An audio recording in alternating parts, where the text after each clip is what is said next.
Henley. Oh, that's too. Don't do that again. Did you feed Maui? Yeah? Henley. What? You just gotta be careful jumping, okay?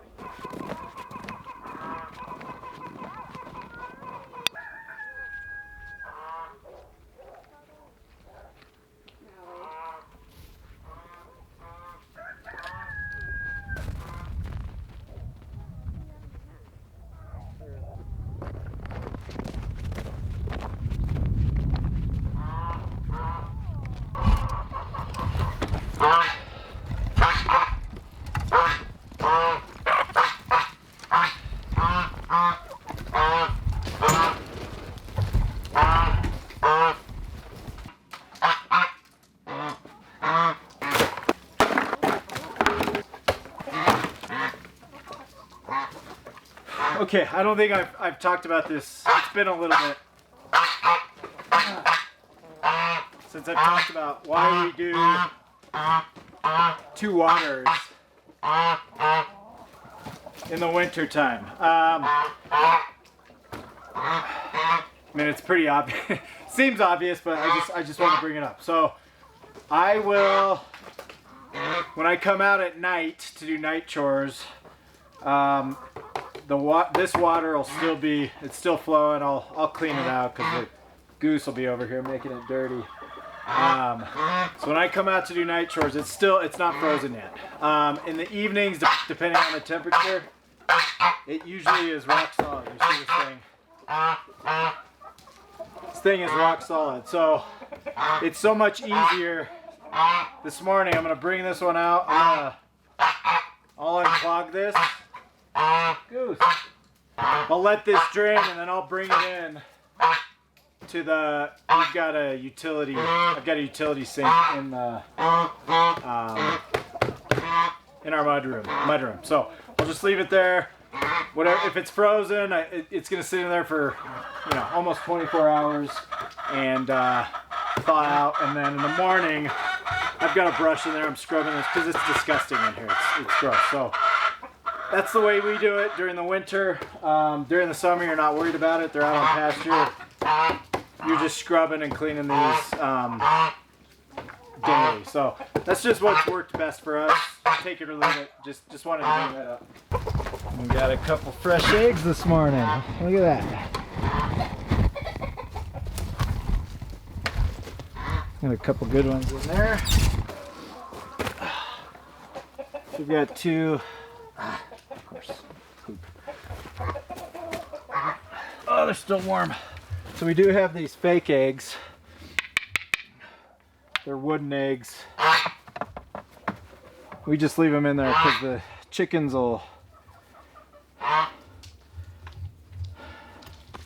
They'll go in there and start pecking on it, and then it'll crack open, and then they're eating their eggs. Once they know that they can do that, they're in there doing it all the time. So at least with these, they peck on it, they'll eventually get bored, or that's the idea. To mitigate that, I'll come out at like noon, around lunchtime. I'll come out and gather the eggs so that we're not losing eggs to the chickens eating them.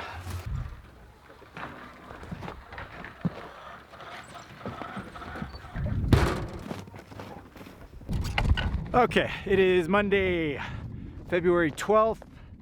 It's a little chilly this morning.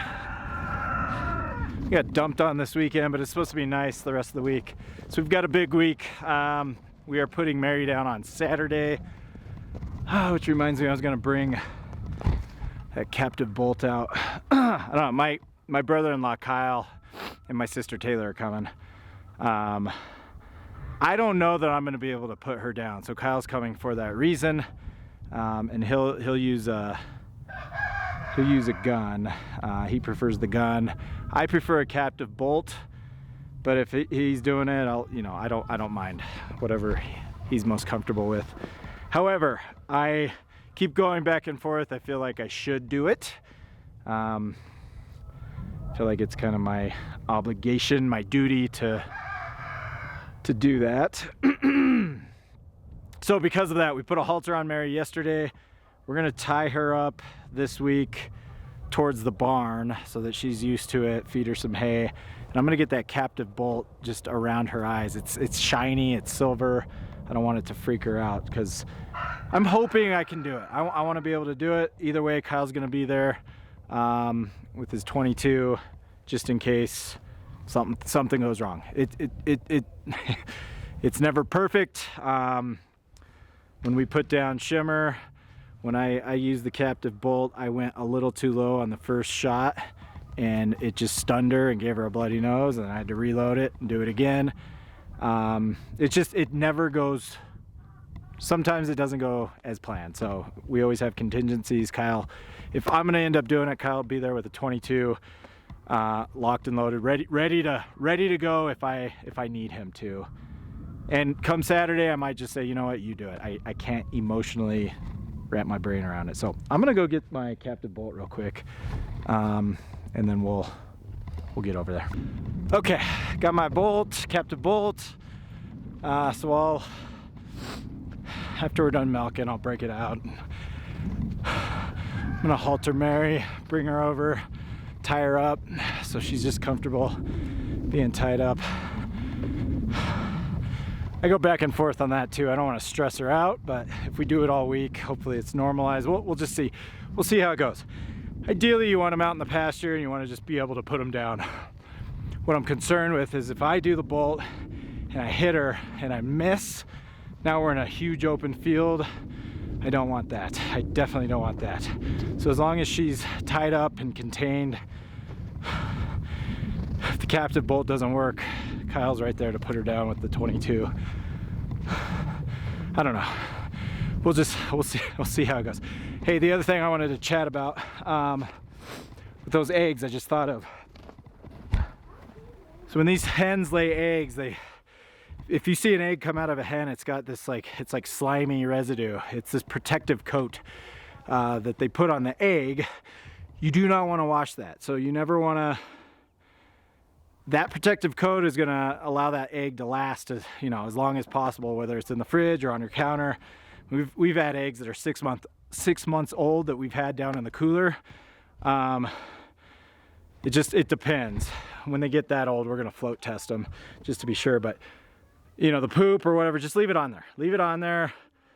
When you're ready to eat it, you're going to float test them anyway if they're months old, and then at that point in time, you can wash the poop off and everything before you eat it. So, just super important. You never want to wash the egg right out of the hen because you don't know when you're going to eat it, unless you're going to eat it that day, right? Mom's is coming over. Yep. Now I need to leave. Did you wash her already? Yeah, she's already. Wow. That's right here. Okay. I thought he was a 22, but then I saw the picture of a Mongi, and now I think he's a Mog. Moggy. Moggy. Margie. Moggy. Moggy. How do you spell it? M-O-G-G-Y. M-O. Moggy. Moggy. A magi. Dad. Get on board and dance with me. Moving on the dance. Hey, you got your hat at the video. Bubby.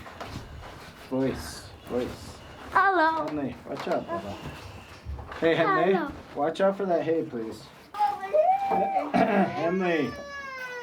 Did you just step step on- on her? No, she did. He did it. He did it. I watched it.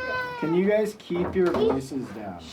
It's fine. Use your voice. You don't have to yell. He did not step on me. She is steppy.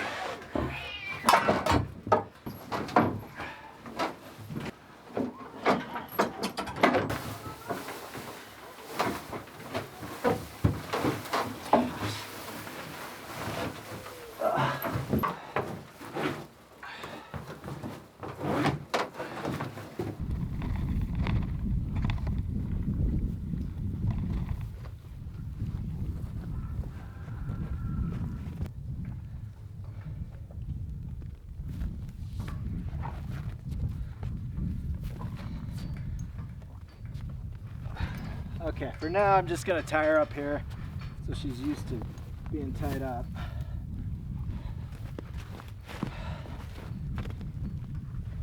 I just want to get that captive bolt around her face so she doesn't freak out. All right, so here's the bolt. Go. This is a captive bolt. So it is essentially there's a captive bolt in here, and you load it with a charge.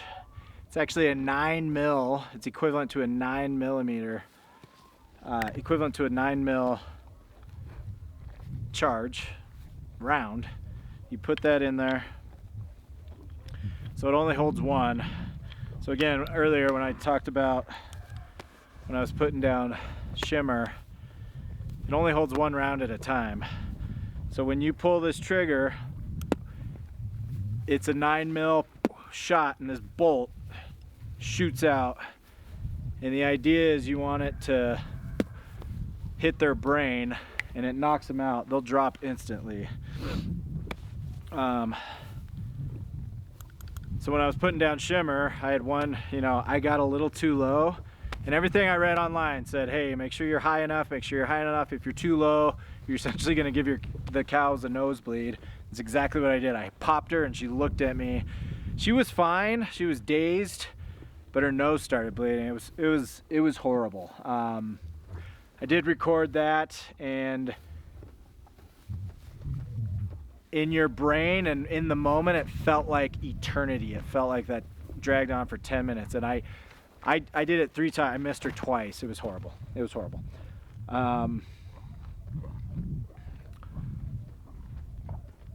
So it took me I had to load it 3 times, and the 3rd time I put her down.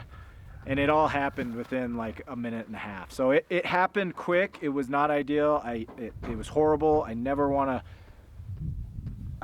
want these animals to feel any pain or suffering whatsoever. And shame on me. That was just it was crappy.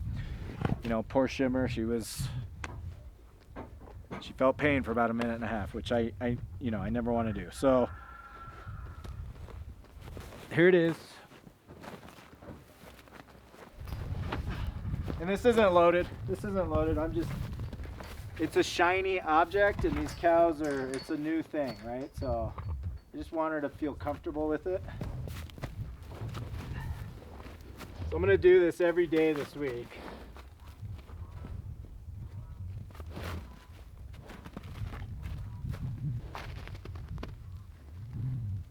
I don't know. Part of me feels obligated, and my responsibility too. So we'll see how the week. As soon as you do it, they drop, and they're knocked out. They're unconscious, but they're breathing, right? The reason I like doing that is they're still alive, but they're out. They're done to the world.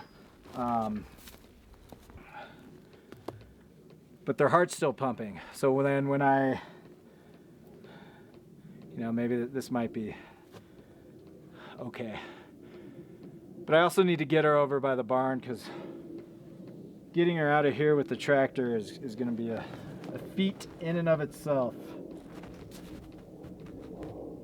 So again, my point was once this knocks them out, they're alive, their heart's still pumping, and then you take a knife right there, and you want to hit that main vein. So the point of that is you're allowing the heart to pump all the blood out. She's still alive, so you're allowing the heart to get all that. You want that blood, as much blood out of that body as possible. Where with the shotgun, when you shoot her, she's dead. She's dead instantly. So you're essentially fighting against allowing the animal's heart to help you pump all that blood. Either way, it's teach their own, however you want to do it. Because with the shot, you're still going to take the knife to the neck, but the difference being is when you're shooting, the animal's dead instantly. With the captive bolt, they're still alive until you get that knife in there.